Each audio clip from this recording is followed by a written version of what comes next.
Welcome to Alive on One, a miniatures-based podcast. We all didn't do great at Everwinter this year, but this guy John did, and so we're going to have him on, and he's going to tell us why we're really bad at this game and why he's really good. Indeed. So, my name is Stephen Maddox, and today I'm here with Stephen Bork. 4K today is how I'm going by. How you doing? Nick Shaw. How we doing? And then our guest is John. John, I don't know how to pronounce your last name. Is it Falkowitz? Balkowitz, but Balkowitz. Thank you guys. That was kind of close. What's your Discord handle? Your phone number? Your address? Social security number. Yeah. Today we're going to go over, John came in third at Everwinter, the big, large 50-man event up in Boston at the beginning of January. So we're going to talk about his games and then kind of talk more about Asgard and Thor 2, the big boogeyman stuff. But before we go into that, anybody have any Alive on One stories? Well, before that, I just want to know at the very beginning of this podcast, John, we raised him from a small, I can't even think, Groot. There we go. There's one that grows into a massive tree. So no, but John's been, you're relatively new to this. You just started playing with us. Was it a year ago? Last year? Okay. Yep. And I think my first tournament in Maine was in January last year. Oh wow, no way. 1 year later, you're third place at Everwinter. Yeah. Yep. That's pretty impressive, actually. And also to preface too, John was running Asgard, and I don't know how many times I've had a conversation with you before, the new box, and I was like, John, why don't you just run something good? And you stuck with them, and definitely, we can talk about that later, but I'm sure that helps knowing those characters in and out. Well, besides the new ones, obviously, they just came out kind of. But yeah, but also, I think knowing the tactics cards, too. You just kind of understand it a lot more. Which is nice. Cool, right. But now we can go back. So then, Alive on One stories. Well, do you want to keep talking? Do you have any Alive on One stories, Bork? Me? Yeah. I have a story that John played A-Force into me and killed my entire team, so... Alive on Dead. Yeah, that's worse, somehow. No, I don't have anything. Gotcha. What about you, Nick? Nick? All right, Nick's not there. Forgot I was muted. You jacking off again, Nick? Yeah, of course. No, I don't have any Alive on Ones. Oh, fair enough. What about you, John? I can talk about that Everwinter tournament Live on One. I think my favorite one by far was a Loki Alive on One and Incinerate it Alive on One and with not enough power for Odin's. So, and as you know, Odin's would kill me anyway. Mm-hmm. But 6 dice attack from a... Oh gosh, what was it? Encanto? The Sever Soul from range 4. Mm-hmm. The missing attack. Mm-hmm. 6 dice attack. He rolled skulls. He had 1 to flip it, and he rolled another. He rolled 2 skulls into it, so it just canceled itself out. Nice. Completely blocked it, and just was like, "Okay, my turn." Thanks, bud. Yep. I had one actually with Mummy as well, but it was instead my Mummy just would not die, and so I had a Mummy live through a Bucky rapid firing into me with reserve members, and then also a Hulk double tapping me and throwing something at me, and that guy just won't die. He is a little overtuned, I feel like. Good God. All right. Then hobby catch up. Anybody have any fun hobby things they're doing? I actually have something fun, but I'll go last.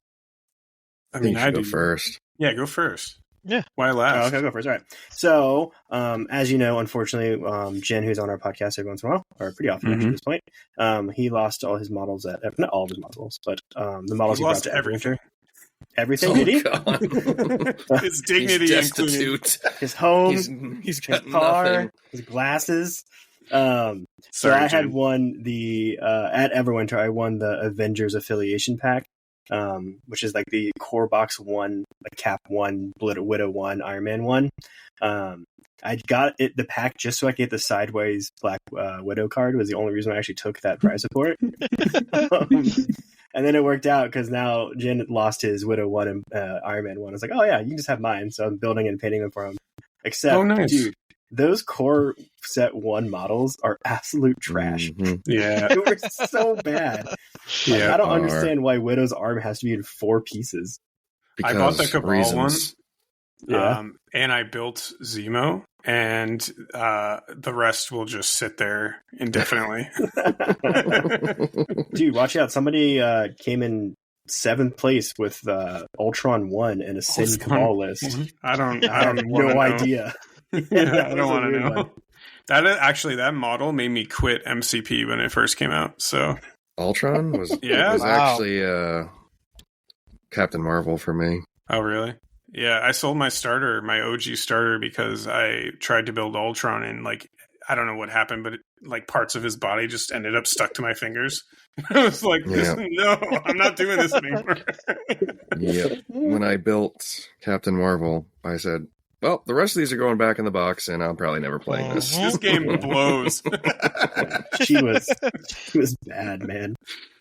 That's cool, though. So can I give her away as Pride support? See if anybody wants her? Yeah, you should. Oh, good idea. That, We can give OG box Pride support. It's not the whole box. It's just certain minis unbuilt. Certain parts of certain minis. You can have Ultron's right arm. You can have half of Widow's hand because for some reason it's in 2 pieces. Oh God, it was. I forgot about that. Oh yeah. Why? They've come so far, thankfully. Yeah, thankfully. That's cool though. Yeah. So on that same note, I'm also painting up some stuff for Jin.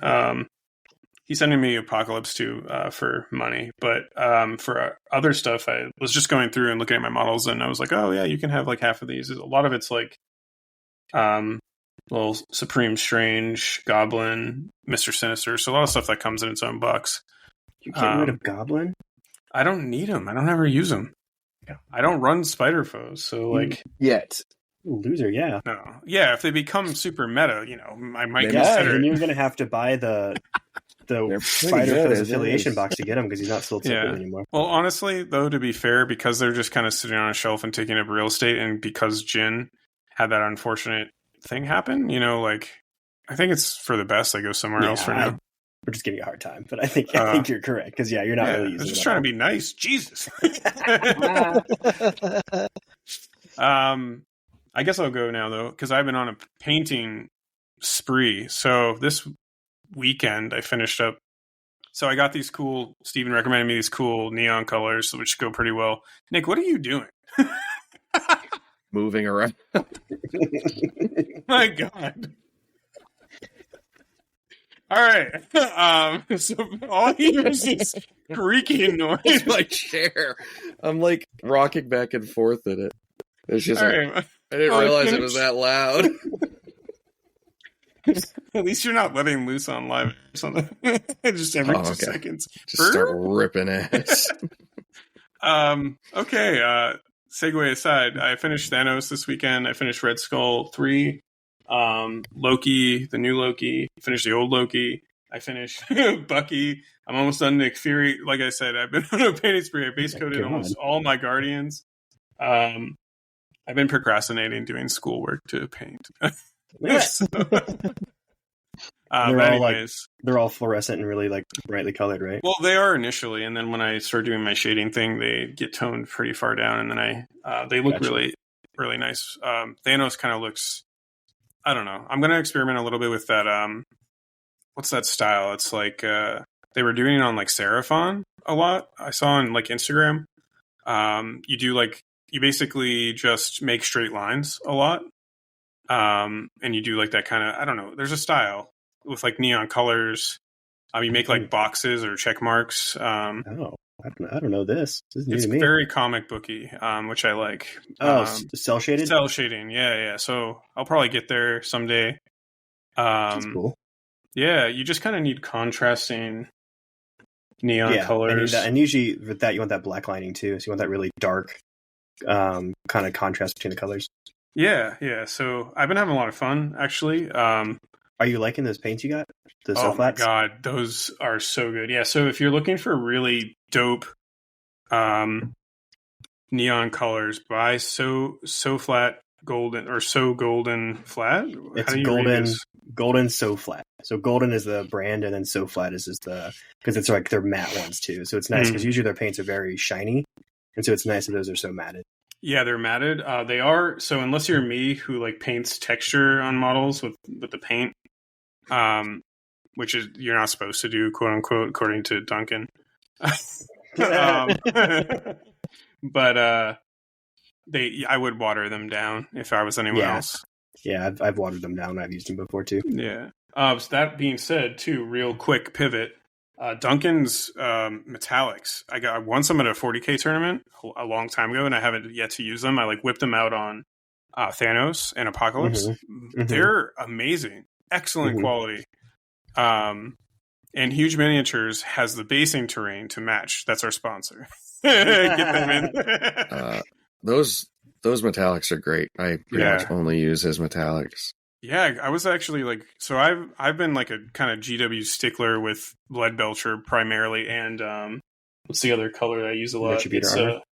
No, not Retributor armor. It's Screaming Bell. So I use that a ton. My 40K Thousand Suns Terminators are like all pretty much Screaming Bell, and I've been kind of stuck on those, and I was using like Vallejo's paints for a while, metallics, like occasionally, and I never really liked them enough to be like, oh, I'm going to use this all the time. But Duncan's, like, I whipped those out. I was like, holy moly, these are amazing. Yeah, they're really good. Nice. They layer on just right. They the color really pops. And metallics, good metallics are hard to come by in the hobby space. Because they either have like shit coverage or they're just goopy. So it's really hard to find exactly what you want. Yeah. Yeah, so I highly recommend those. Highly recommend SoFi. I want to do a hobby. Yeah, whatever. Golden. I'll put a link below, actually, maybe. Yeah, there you go. Yeah, we'll be doing a hobby episode soon because, I don't know, I'm getting really into painting recently, so. Yeah, buddy. Yeah, but anyways, I've done a lot. About me? Yeah. You done any hobby stuff? I've been building proxy models for Trench Crusade. I mean, there you go.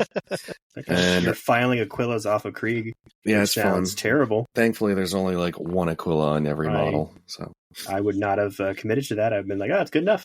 I'll just paint it black. No one will see it. If I don't file it off, I'll end up with an entire Krieg army that I'll never use. What is an Aquila? It's the eagle thing on the 40K models. Oh, shit. I can't believe I forgot that. I'm about to roast you, mister. I love heresy more than anything. I do. I have read all the novels.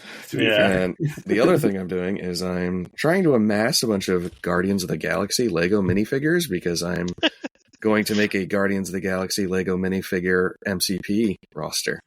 Wait, are you like going to glue them on bases? I'm going to put them on bases, yes. I love it. They won't be glued. I'll probably glue like... You should glue them. Lego. I'm gonna make it permanent. No. That's stupid. Do you understand how much minifigures can become worth? It's stupid.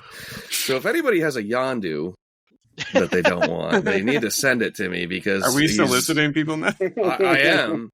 Because Yondu's apparently only ever appeared in one kit and it's currently not available. So that's fun. Yeah. Link below. To Nick's direct line.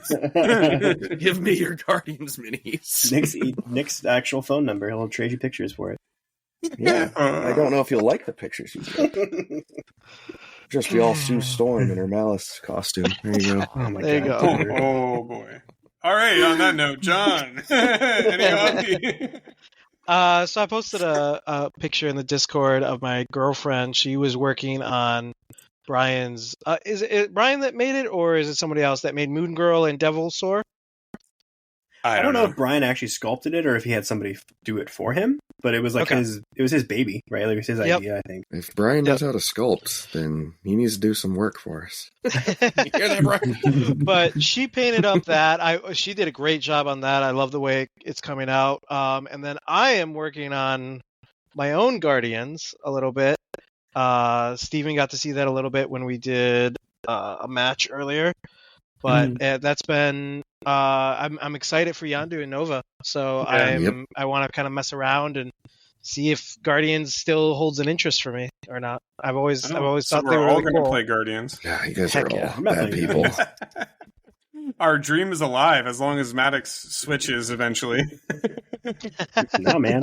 I'm the OG Guardians player around here. All right, that hipster. matters none. It matters to me. Hey, I got to hold on to my Cosmic title. All right, I've gotten true. Cosmic title for the past 2 events. I'm gonna keep going with that. I'm gonna keep running. You it. can have it. But what about Dormammu? He's Cosmic, right? I think so. Yeah. But All right, you gotta, Cosmic. you on gotta the beat table, him. John. You gotta beat me. He is cosmic. As we noted at the beginning of this episode, John will tell us why I can't beat him. Cool. Well, that's cool, John. I saw the picture of the dino. Real cool. I'm excited to see how that comes out because that was a cool model. I just think no one took it because it's not, necessarily usable. And the Scream model looked fucking dope, so everyone took those first. I did not take any of those models for the sole reason I was not carrying it back across Boston to my car. That's fair. I'm like, this thing will get broken. I'm not doing it. Nick and I had to brave the 3-mile, 15-mile walk It was. there and back in the snow. It was in the snow, uphill both ways. It's just going to get longer as we tell the story. Next year, it'll be like, Nick and I have to walk 30 miles. We walked from fucking Lexington, Massachusetts, all the way to Everwinter. with our models in our backs. Cool. So life catch up. I don't know, life. It happens. Just working too much, nothing new. Yeah. School. Also nothing new. What about you two, Nick and John? Anything fun that you wish to share? Working and moving in with my girlfriend. So, it's big news. Yeah. Congrats. Yeah. So nice. I'm That's really cool. Very excited for that. She gets to deal with all of my stuff. I'm putting shelves in her basement so that because I have my Death Guard army, I have all of the MCP stuff and I also have the AOS stuff. Yeah, now she'll find out how much you really know about plastic miniatures game. Oh yeah, no, she asks about it every single time. Anytime I have a match, she wants to hear about it. And like I said, she's been painting with me a little bit, sitting down and watching a TV show. And is she coming to the January or the February tournament? Then she playing? We're going to Florida. Yep. All right, that's lame. Have her sign up for the charity event. The charity event, maybe she'll come out to. Maybe she'll come out there and mess around. But I don't. I'll have to teach her how to play first. Yeah. Cool. So I have a funny story actually going off that, John. So my wife, I met in a different country. We met each other in the Caribbean where we went to vet school. Mm-hmm. So she didn't know anything about my miniature stuff until maybe 8 months to a year into our relationship. Then I was like, hey, look at all this. And she's like, what the fuck? Yeah. So I've always said, I'm currently single, but I've always said that's like a 8th date thing. Mm-hmm. You're like, oh yeah, I really like you. I'm like, okay, let's see if that's true. Hold on to that thought. Let's talk about this. Let's go to my basement and that got weird. Oh man. Oh boy. All right. Well, upcoming events. We'll plug Jim even though he's not here. He has a Connecticut tournament. I can't talk tonight. Jeez Louise. A Connecticut tournament in Enfield, Connecticut on January 26th at Haven Games and Hobbies. And then he's also doing one February 22nd at the Battle Standard in East Windsor. Which I might be at. Ooh, nice. Yeah, maybe. I might be able to beat that one too. The problem is it's 3.5 hours away from me. Yeah, but it's worth it to just play people because we've never gotten paired at a major tournament, and that'll be the day. That's true. That's true. Because I don't think I have anything going on in February, so maybe I can make nice. That work. Cool. But yeah, links to that will be below. And then the next Crossroads tournament up in Maine is February 8th. Sean, if you're listening, you should drive up because you keep saying that you're maybe going to drive up, and I think you should just drive up. Also, he was talking about the charity event too. Sean, do both. That's a lot. He lives in fucking Virginia. Yeah, he lives in Maryland. Excuse me. Maryland, yeah. The north. If you have to pick, do the charity event. Nah, do both. No, do the charity event, and then we'll go get delicious chicken. Ideally, do both. But if you can't make the one in Maine, which is farther away, come to the charity event. This one person that we're talking to. Speaking of cancer event, let me tap this one. You got this one? All right, go for it. Because I am the official TO. That means something. It means nothing. Right. That's what it means. Get off your chair a little bit. It means if you have complaints, complain to board. Yes, exactly. It also means that I have to worry about the prize support. But anyways, so we're technically capped at 32 players. We're at 25 right now. We're 2 months out. So a charity event is in Derry, New Hampshire at Midgard. We are donating the proceeds, and Midgard will match to Dana-Farber Cancer Research Institute. I don't know if that's their full formal title, but Dana-Farber down in Boston. Nick and I are planning maybe on doing an episode about cancer and gaming, and talking more to Nick about that, which I think leading up to the tournament is just a nice way to, remember that we're people.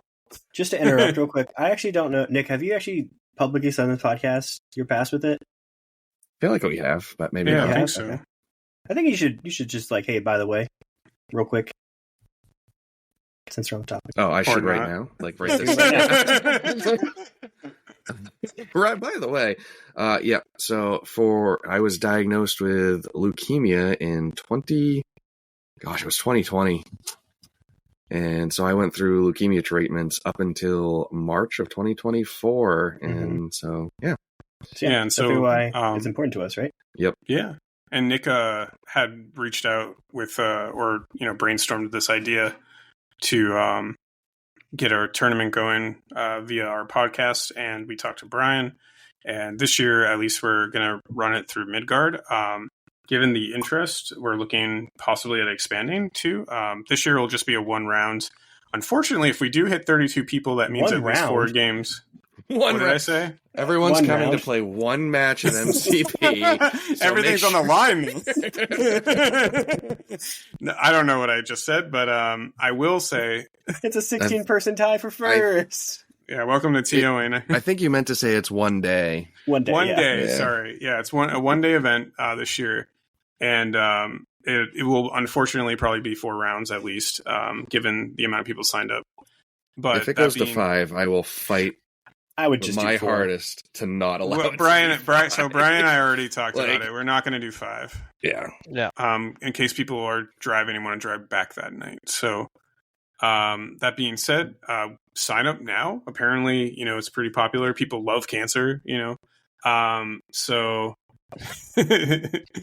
Sorry, I love that joke, and you guys do not. So I will just continue to make it. But anyways, all the proceeds again are going to go to Dana-Farber, and we are we're all going to be there. A lot of our crew up in Maine is going to be there. A lot of our Midgard crew is going to be there. People from Jersey are already signed up.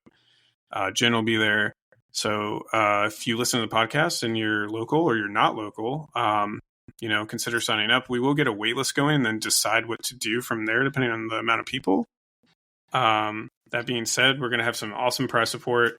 We're thinking of doing a raffle in case you can't make it too. Not sure what'll... One raffle, maybe more. We'll see. Yeah, but we might do a raffle just through our Discord. Or you can purchase tickets in case you're not at the event.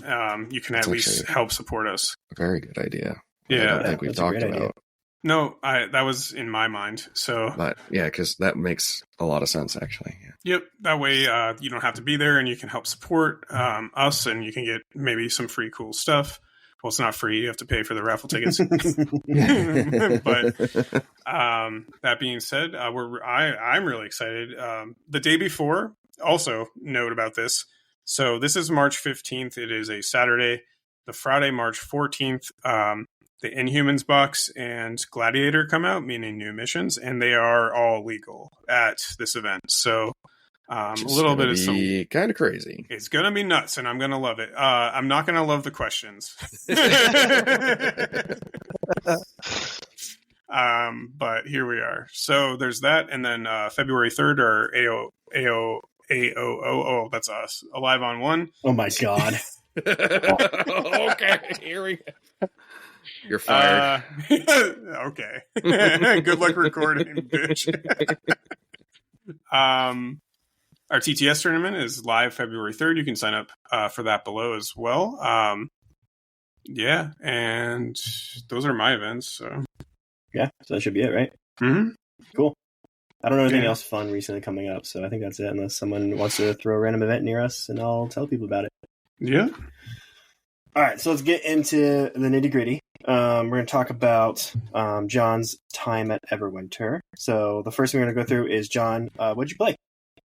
Yeah, so I played an Asgard list. I have been sticking to my guns. I've been sticking to my guns with the Loki, Loki-centric. I have actually dropped Jane Foster from this list so far, and I picked up a Hulk to throw around some stuff. But overall, it's a lot of just straightforward Loki, Thor, Bill, Thor 2. And then just a bunch of different splashes to fit different threat levels. Mm-hmm. Yeah, makes sense. It's definitely been something that I've been learning from over time. But I mean, the Thor Bill with Brothers in Arms has been my bread and butter since Thor came out, and everyone realized how strong that was. And I think even in the restricted section, it's still a really strong card to bring out. It puts a lot of fear across the table if I have that on my side. Yeah. Do you feel like you miss out on, like, what would your other restricted card be then if you patch up?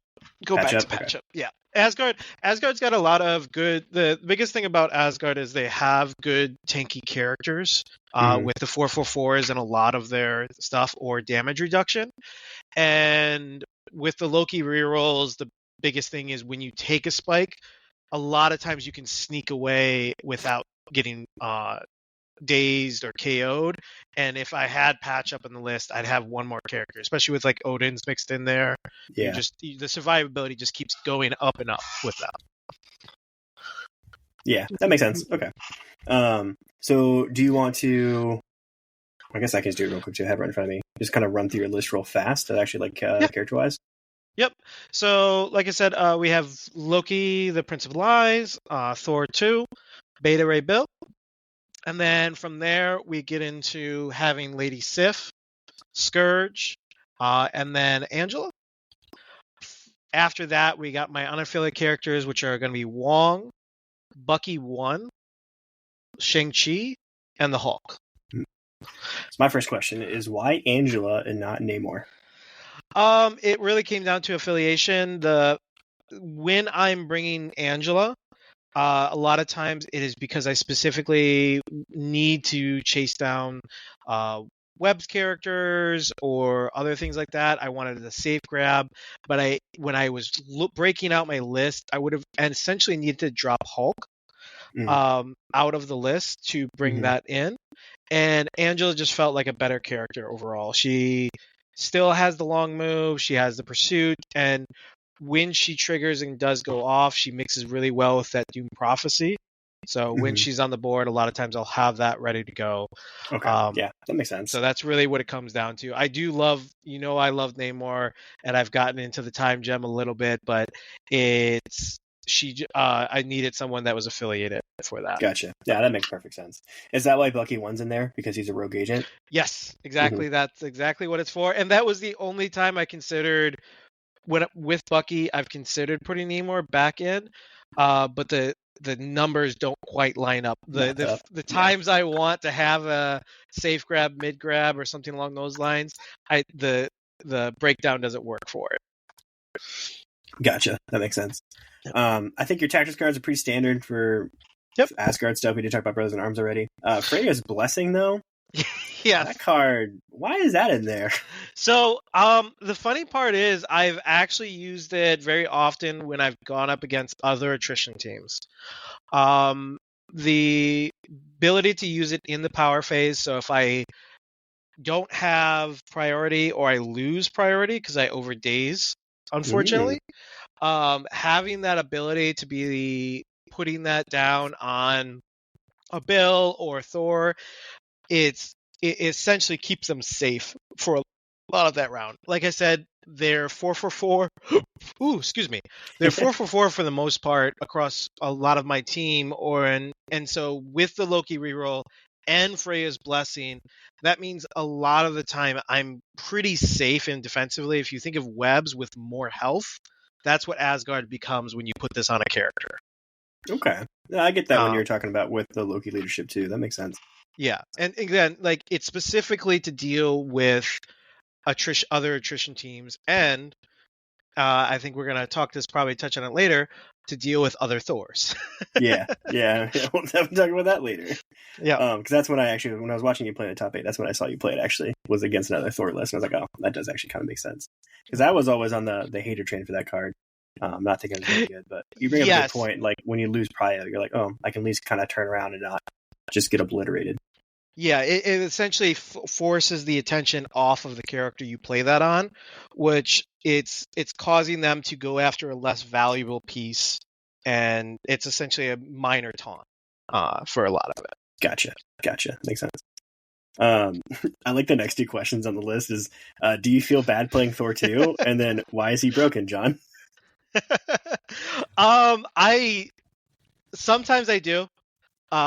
Sometimes I do feel bad. I've had days where I've absolutely decimated character with no brothers, no nothing. It's just Thor 2 being Thor 2, using his whole kit, and just decimating a team. But at the same time, I think of him along the same lines as Hulk and Hulk, right? Yeah. Or Dormammu even, or Thanos, right? Whoa. If you're getting up 8. Into that phase, yes, which is why I said Hulk and Mortal and Hulk. Normal Hulk. Yeah, normal Hulk, because when you get into a Hulk's face, or you get into Immortal Hulk's face, or even if you try to get away from them, they all have the ability to get closer, to do a bunch of damage, and to just annihilate characters, even if they're punching up into a Thanos or a Dormammu, they're doing usually a good amount of damage behind it. Yeah. So I don't feel bad in that sense. I feel bad in moments where the game swings heavily in my favor. That's fair. Yeah. So I wrote this, but I actually meant this sincerely. Since you played enough games with Asgard, why? Yeah. So, in my opinion, Asgard's a little bit broken as a faction, as an affiliation. Why do you think, as an Asgard player, that they might be a little overtuned right now? I mean, I think it is Thor 2 right now. I really, when it comes down to, I think Jane Foster is actually in that conversation as well. Both Loki's leadership and Jane Foster's leadership are extremely strong. Loki 1, we saw obviously some comeback in LVO, and we've seen a lot of talk around it as well, which is why I think Jane Foster is being lifted up there. But they have a lot of good punchy characters. I played Asgard when I played Asgard last year with old Asgard. They were displacement. They had some killing potential, but it was a lot more just focused on the displacement, throwing people off points, and then taking them because you had the extra power from the power generation each turn. But now they actually do have that attrition feel to them. They are a more pure attrition team. And I think that's why a lot of people are saying they're broken. It's because you can't fight Asgard anymore because they are now a pure attrition team. And do you think it's also that maybe game design wise? So this came to my head just now. Yeah. Like game design wise, the cards were designed for a team that didn't have as much killing power. Yes and no, but I have my bad matchups. I mean, you all have heard me talk about it before. Of any team that plays the scenarios such as Webs, such as X-Men, if they're playing the scenario and they can play that keep away game for me, I do struggle into that a lot. So I do think that while there is an advantage around the attrition, it's the same as a Dormammu or Thanos, things like that. It's just right now Asgard has better tech than those other teams do. And I think another thing is, I think your tactics cards are very good compared to other attrition teams. So kind of just outshine them. And most people think about attrition teams when you think about average stuff. Well, yeah. So, like, for example, a great example here is like Cabal Thanos is a great top meta attrition team, and they bring one Cabal card, and then the rest are character based. It's Specific. a fucking great Cabal card. Yeah, it's a great card, but like, okay, it is a great card, but like, look at, if we look at his list, we got Rainbow Bridge, Odin's Blessing, Giant's Blood, like Doom Prophecy in certain scenarios, Brothers in Arms, like that's what, 5 excellent cards. Yeah. And so it's not so much the actual individual characters so much. Well, I guess it is. It's the individual characters on top of the tactics cards, I think. Yeah. On top of, like, you only access them, like 1, 2, 3, 4 of those. Freya's Blessing, Doom Prophecy, Rainbow Bridge, Odin's. You only access those through affiliation. Yeah. And I think Odin's being still legal for you is massive. Because you are such a big body guy. So, like, you have so much health on all their characters. So if you're like, oh, you're going to spike me? Nope. And then like, oh, I'm still alive on 5 health. You're like, damn it. There's so much to go through still. Yes, before we just had it on like weaker models that didn't have a giant health pool. Yeah, and I think that's one of the biggest things is like even though Loki and Jane Foster on their front sides, they have that health pool that makes it worth it where, oh, you spiked 4 damage, I'm going to take 1 instead. To make that value happen there. Yeah, makes a lot of sense.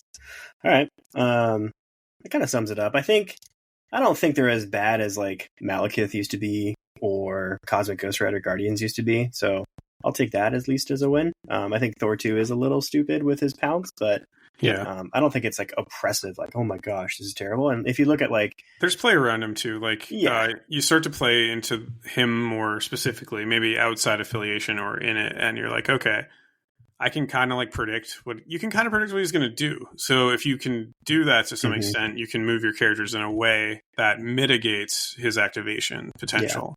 Yes. Or something we've talked a lot as like a local group is like your Kingpin, your M'Baku, people who are like prevent collision damage and like, just walking forward and basing him. I think we've talked about Vision before in the past on this podcast doing that.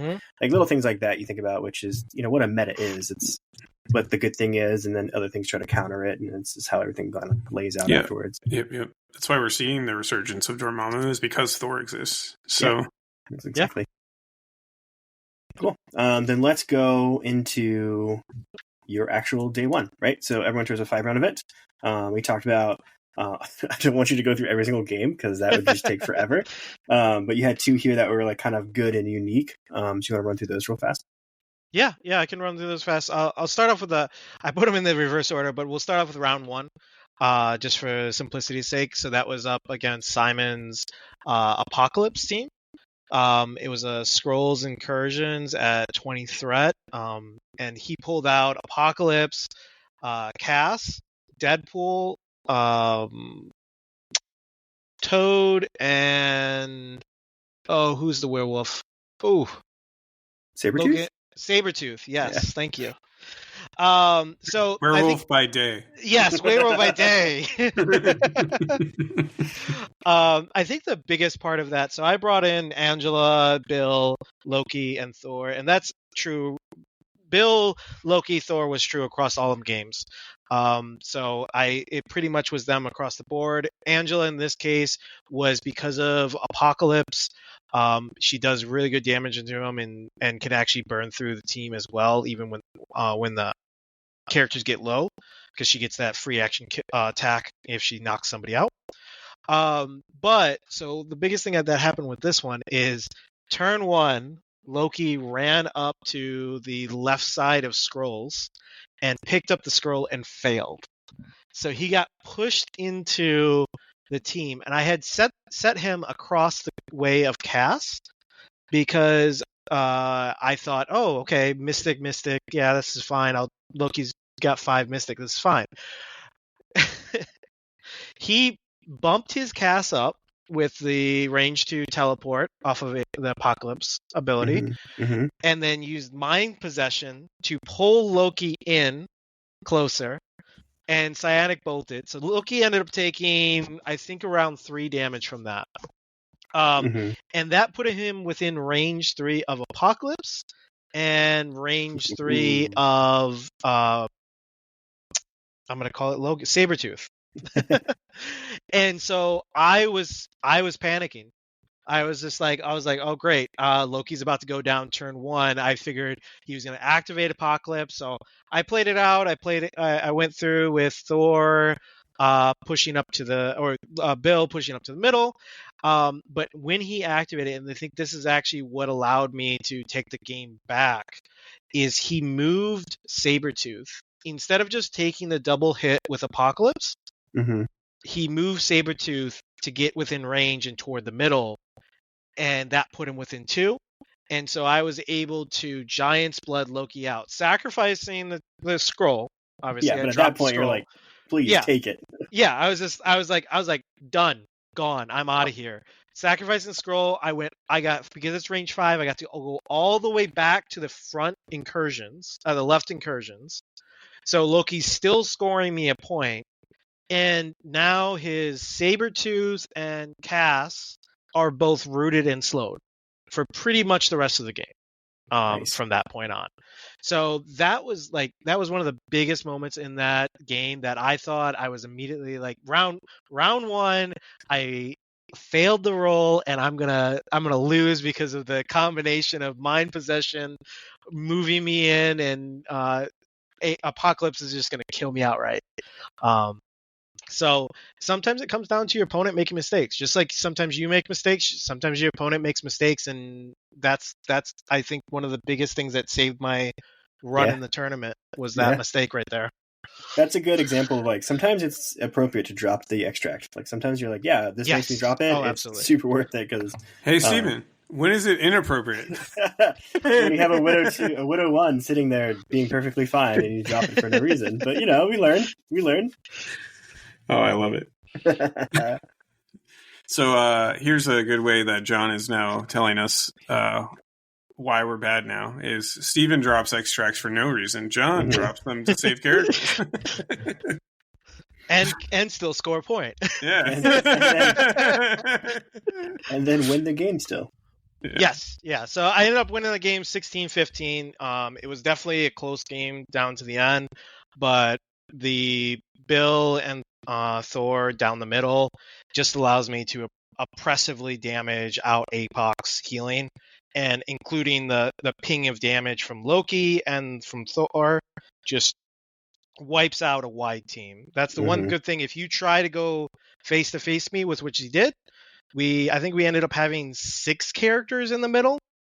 Oh my gosh. Yeah. Oh yeah. It was just absolute devastation in the middle. So if you put all those characters there, I'm getting to feast with Thor and Bill, and so I'm an attrition team now, so you got to be watchful for that. So I think that was the only mistake I think I dealt with from that game, but it was a really good game. I really had fun with that one, and it came down to the last round essentially, 5 rounds in, 16-15.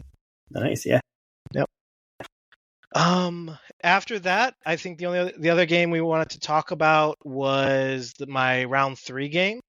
As far as this is day 1, it ended up going against Smith, which I believe he was the winner last year, right? Of Everwinter? Is that what it was? No, that was Art. That was the guy you played in the top 8 the first round. That's who I played in top 8. Okay, I remembered someone saying that it was somebody who was the winner. Schmidt is just a very well-known player in like TTS leagues, and like one of the best convocation players out Convocation players. Okay, yeah. Got it. So this John, quick question. This is me, new person scene. Yeah. I do have a question about that. Like, because we're kind of random schmucks from Maine. How are your opponents' like reactions as you did better and better? Were they like, "Who the fuck is this guy"? I don't think anybody said like something that like outright like that. Right. I think truthfully, when it gets down to it, like we talked about with how strong Asgard is now, I think if anything, it was more looking at the list and talking about what I brought and like what I my was thoughts just were. kidding. Yeah. No. I mean, you never know. Like there could be somebody that was made a comment, but I've always said that MCP crowd has been so nice, and I appreciate how friendly all of them are. I've never dealt with somebody so far that I've absolutely detested wanting to ever play with again. That's awesome. Yeah. But anyways, round 3? Yeah, round 3. I think the biggest call out I had from this, so this was Alien Ships, Demons. Schmidt was running Midnight Suns, Blade, Iron Fist, Encanto, and Immortal Hulk. And it came down to, and Schmidt even said to me, he forgot what round it was. And so Schmidt ended up forgetting what round it was and ended his turn where I was going to be scoring to 14 and he scored up to 13, and it was round 6. He was going to be flipping Immortal Hulk that next turn. He was going to have a full round of just beating it into me. But he forgot about it. He basically didn't realize, so he didn't take the aggressive action. He was just thinking, oh, well, top of the next round, I'm just going to be doing this, this, and this. Yeah. So he scored out his points instead of kind of going into that hard aggressive line. And yeah, he just had this oh shit moment when we went to score. And I said, okay, that's round 6. Good game. So once again, like another moment of my opponent, like it worked out. It was a very close game, but my opponent making that mistake, not paying attention. And I think we talk about this in a bit, but the mental strain when you're going through this, you have to take moments of like, take a step back, breathe. Because when you don't, that's when you slip up. If you don't take in all that's happening on the board, you're gonna make mistakes, and that's really what it comes down to. Brought to you by Alive on One. Hey, Live on One, you need to breathe in to stay alive. So, but yeah, no, I enjoyed playing with Smith. He was a lot of fun. He was a really cool guy. And now Nick is buzzing. Diabetes, it's fun. Yeah. Oh, that became sad. So sign up for our cancer event now. In the future, there might be a diabetes one. Oh, God. Okay. Yeah. And after Schmidt's game, apparently I won the Eye of Agamotto from him because of his convocation. It wasn't from him. It was from one of the Pork Roll Mike guys. Brought down prizes for beating certain players. Gotcha. And he was one of them, so you're the first one to beat him. He beat me round 5, so he did better than me. Again, show me that I'm bad. Yep. I also think that's a fun one, though, because you guys were both playing attrition lists, and it went to round 6. Like, actually didn't end up with just killing each other. Oh, right? We did not just murder each other outright. It definitely was just this back and forth game for a long while on that. Yeah, so even if you're playing attrition, it's not always just kill, kill, kill. Yeah. So before we move on to the top 8, too, John, I'm looking at you just literally played meta shit all weekend. I'm looking at like these opponents and what they brought. I'm like, oh, none of this is fun. Yeah. You went through a ringer and you came out 5-0 at the end of day 1. So fucking props to you, buddy. Yeah, you know who's the only other person who did that was DeLuca. So, I mean, I'll give Jumpin' Joe. He was playing Bucky, Wolverine. I thought you just made that up, and then now I looked. Now you looked at the thing. Oh yeah. Oh no, I got him up. He was playing Bucky, Wolverine. I mean, he's playing Steve. Like that was a different list. He wasn't playing all straight up. No, that one was too. But the rest are pretty standard. The rest was pretty standard and pretty scary to deal with. Cool. All right, top 8. Yeah. So top 8. You go 5-0. We all have a nice, pleasant dinner. Yep. What was your prep for the next day? So the funny part is Brian did not post the matchups until the next morning. So my prep for the night before was going through my games of that day, of thinking about the Midnight Suns, especially thinking. So I didn't know who I was facing right off the bat. So part of me was worried of going into a Webb's turn 1 or something along those lines. Yeah. I feel more comfortable, obviously, going into another attrition team because we know each other's plan, essentially. Sean and Mike were up there with Mission Plane. Yep. But yeah, Michael Whaler? I don't know how to say Whaler, that. He's playing Webs, Yep, he was playing Webs. So I'm and the X-Men player, Sean, playing Cyclops. I was sitting there for both of them going like I was rooting for the Cyclops, truthfully. Like even though I wanted to win, I was excited to hear Cyclops doing well. So but yeah, that's more of what my night before is thinking about, okay, what are the matches that I didn't deal with yesterday, and like how do I deal with that, because attrition feels more is my bread and butter at this point. That makes sense. Yeah. Yeah, and you went to, and I thought this one was funny because we had talked, I don't know if we talked that day or the day before about it. You ended up, your first top 8 opponent was Art, who was the guy who won Everwinter last year, who was also playing Asgard. And you brought up a funny joke. It's like, I looked at his lists a lot when I was building my list. Yes. How it goes. It's really funny that you end up playing against that person. He's like, oh, I guess I know your stuff kind of well, right? Yep. Oh, absolutely. So, I mean, I will not hide from it.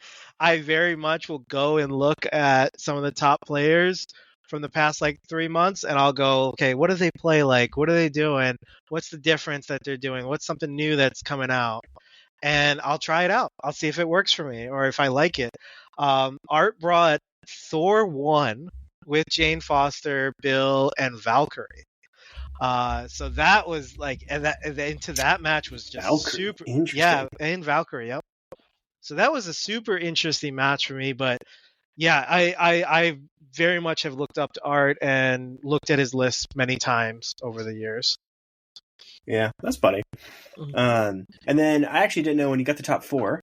Unless you had anything else to say about Art's game or anything like that, or going into top 8 or anything like that. I would say Art played it really well. He bunkered down. It was a hard bunker to get through, and he played it very well. It was a great game. I very much appreciated getting a chance to play with him. Yeah, he seems. I've never actually talked to him personally, but he seems like a really cool guy too. I gotta say, he seemed pretty nice. Absolutely is. But he runs CGR, so. Well, he does. How cool could he be? Yeah. I'm just kidding. He does seem like a nice guy. Yeah. I know the Pork Roll guys listen to this, so apologies. Yeah.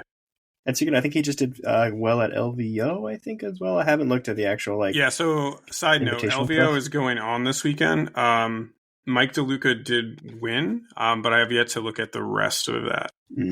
So, we probably won't be covering that because we have no real intimate insight knowledge into of it. Yeah. But that did happen and finished up today. So Art was there apparently, according to Maddox. So yep, he took 5th. Oh, nice. Good job, Art. So then also top 4. I was playing in the doubles event at that point, so I didn't actually catch it. But who did you play against top 4? It was a rematch from my round 5. Oh, wow, okay. Nicholas Radel, I think is how you say it, mate. It was him and I on a deadly virus and sword base, 15 threat. Midnight Suns, Blade, Voodoo, Immortal versus my normal 15 that I hope everyone knows what the Asgard 15 is now at this point. No, can you elaborate? I'm just kidding. Please don't.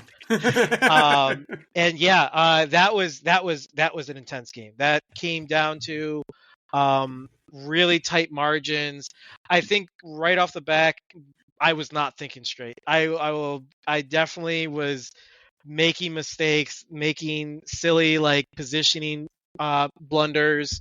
I think one of the biggest things I did that I talked to you guys offline about was that during that game, it was round 3 or 4. Bill had been flipped, and he sieged with Immortal Hulk and Blade right next to Bill within 2. He attacked with Blade first and ended up doing 1 damage. And instead of aggressing, my brain just shut off, just going through the motions of letting Bill just get hit.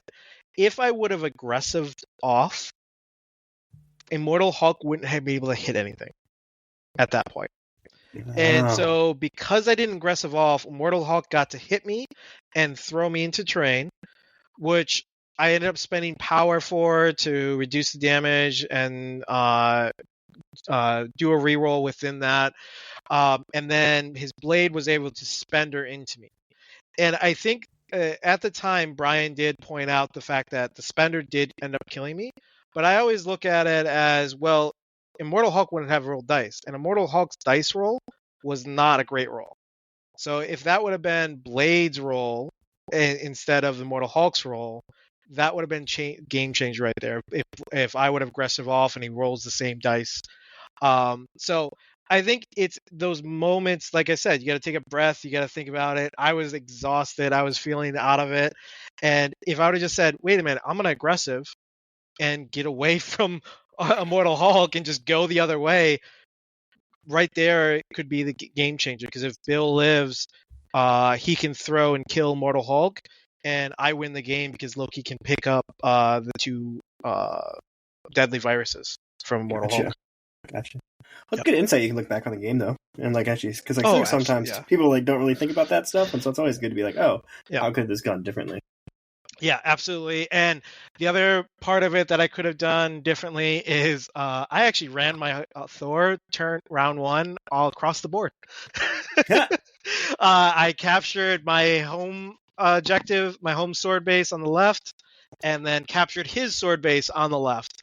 And he went through, he did one below all, bump to just blast into me.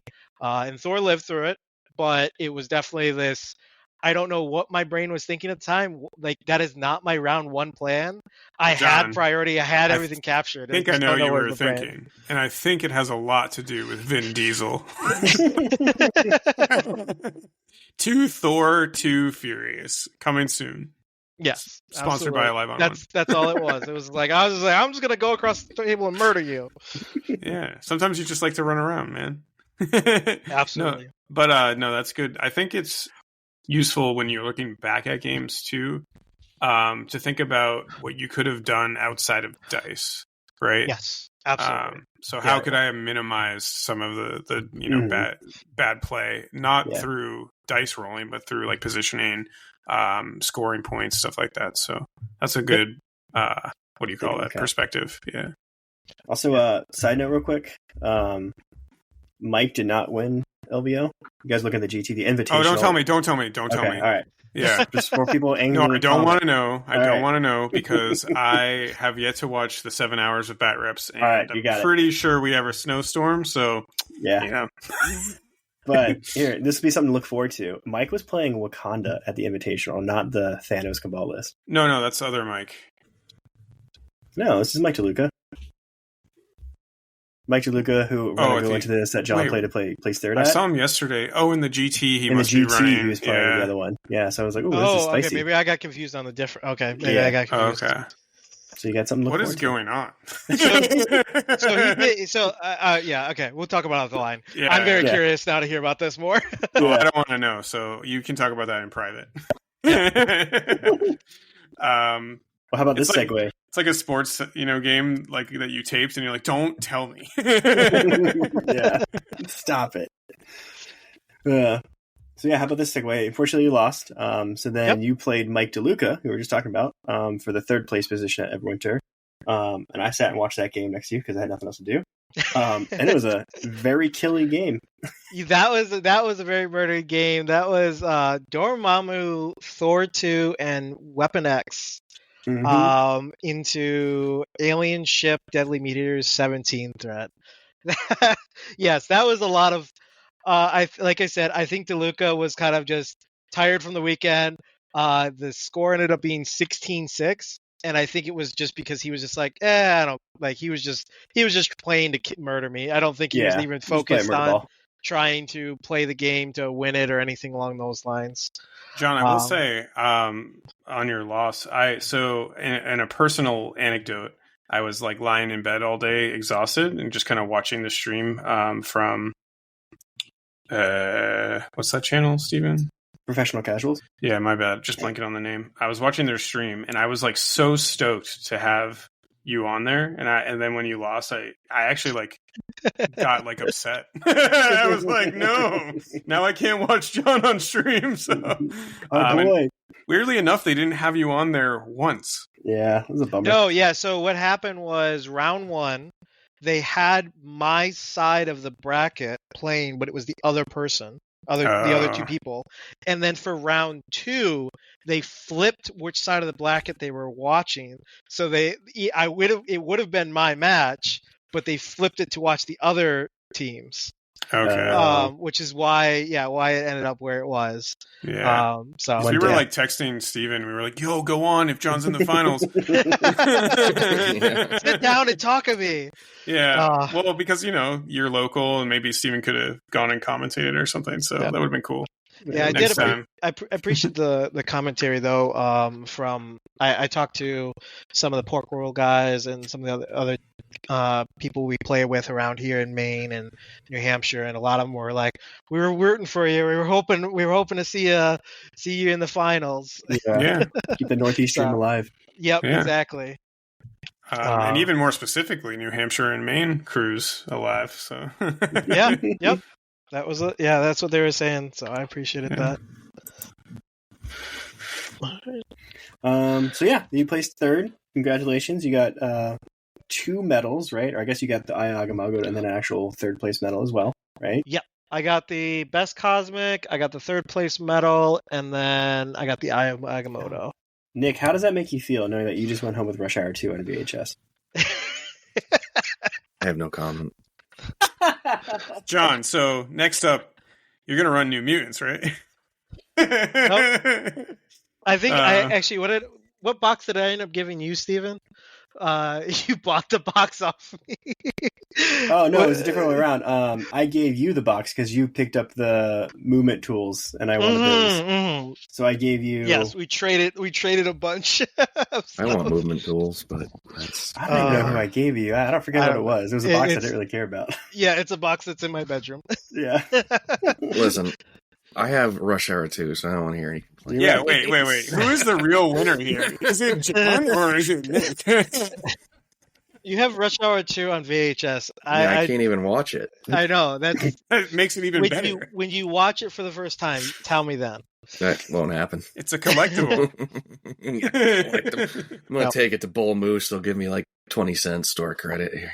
Hey, go buy a VHS player and watch it. No. You sign that too. Okay, so moving on. What are we doing next? My last little thing in here, and we probably should have talked about it at the start of it, was talking about Thor 2 and how he fits into Asgard versus how he fits into other factions. But we kind of chatted on that with like the tactics cards in Asgard kind of holds him up a little bit differently, and I feel like he's much more of like a late game piece because he stays alive, but his lessons are Freya's protection like John has versus like the Steve one in Humans where people just like turn one, throw him at something and try to kill something really fast. So I think it's very different. He's fitting well a lot into factions that give him that extra power as well. Yes. Yeah, and that's why Wong is in my list. Is because of that strength of having that turn one. I think it's one of the biggest things I've learned over the past year is if you're a player that thinks about, oh well, I want to do my attack or I want to do this, sometimes it's better just to throw something. Because that's guaranteed damage, and that's one of the biggest things you can learn about MCP is where you can get guarantees. If you can throw someone off a point or throw a building into them, that's guaranteed damage going into them versus, well, I hope I roll good. Yeah. And that's like kind of the concept in a lot of games. You want to minimize variance, dice variance. So So I think that's something about him that's so good is that instead of having that character throw, he has his pounce, and so that's a guaranteed 4 damage that he can just put onto somebody. Plus he throws. Yes, plus he throws. Yeah, exactly. Yeah. And then he throws at long range, which can be devastating with the size of his base too. I mean, you can just say it's stupid. Yeah. Yeah, devastating is like the Asgard player way to phrase it. Stupid is what I call it. You're wrong. I will say though, my birthday present to myself is I bought Thor 2 on Friday. Oh, so. No, I haven't. I just painted him. Put him in shield. Let's see it. Yeah. So we have on here in our notes too to talk about the Cabal Dormy list. That's what I'm running now. Yeah. You're like, oh, my Dormy boy can be a big boy. Let's go. Yeah. To be fair, you can look back.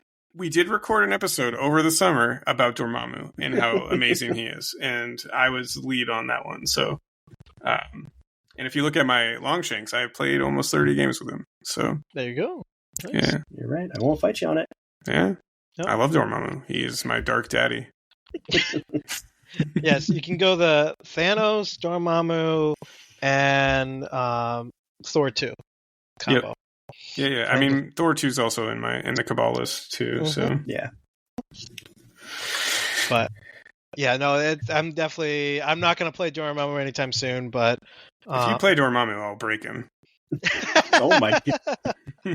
There can only be one. There can only be one. Highlander. Oh, sorry. That just brought to mind What We Do in the Shadows, where Colin Robinson quotes movies, and he's like Pretty Woman, 1997. Anyways, so I guess John, any kind of we kind of covered all the stuff that we have. Yeah, we did. Yeah. So, do you have any kind of closing thoughts, advice? What are you doing next? Stuff like that. I mean, my closing thoughts, if you're talking about Asgard, I really think that people are seeing Asgard as a very viable faction, and you're going to see a lot of different techs within them. As such, we just talked about this Cabal list. You're just going to start seeing weird things. And one thing I think we didn't touch on, but that I brought to Everwinter was Brothers in Arms. Mm-hmm. It's not a requirement. It is not you don't need it to win games. Mm-hmm. So it is not something you have to build your team around. I have seen people have success without it. I've had success without it. So it isn't something where you need to have Thor and Bill every single game and doing that Brothers in Arms. It can be fun. It can be scary for the other opponent. But in the end of it all, it's just usually going to be maybe 2 or 3 attacks that you're getting off. Yeah, and to be fair too, having run, so I just hopped on the Cabal Dormammu train, and having run it, I'm probably less than 7 games right now into my reps. I will say these first few games, having it as my second restricted is holding me back. So I'm going to switch that out. Because you don't need it the way I'm playing them, especially with if Thor's in Cabal, you're not bringing Bill, most likely. You want, because you're bringing the 4th Red and Red Skull, right? Yeah. So the numbers don't really line up. So yeah, I absolutely agree. Yeah, and what about your general, existential experience with the tournament? No, did you have fun? My general experience with the tournament is I had a lot of fun. I have made a lot of friends over this past year. You guys, it's been an amazing time of meeting people. Like I said, MCP community has been so friendly up here in the Northeast, and I look forward to actually going to other tournaments further south and visiting and doing other things in the future, because it's been such a great community that it's just fun to mess around with. Oh yeah. Speaking of which, me and you are in top 8 for Becky for Northeast, so we'll probably be going to Pennsylvania. I think it's in April. So yeah. I was just playing against a man that's in Ohio, and I was telling him, it's hey, you can still get that. You get a good win going. Yeah. Mm-hmm. You get there. Yeah. I'm just on the fucking cusp. Yeah.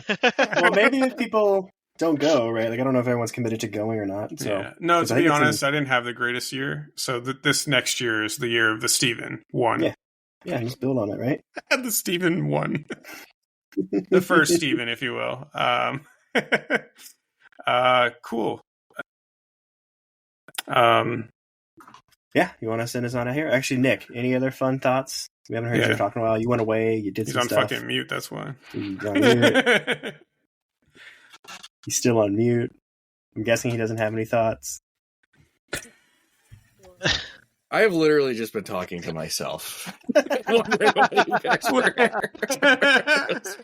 Oh, no. Oh. Wait, the whole episode? That'd be hilarious. Probably.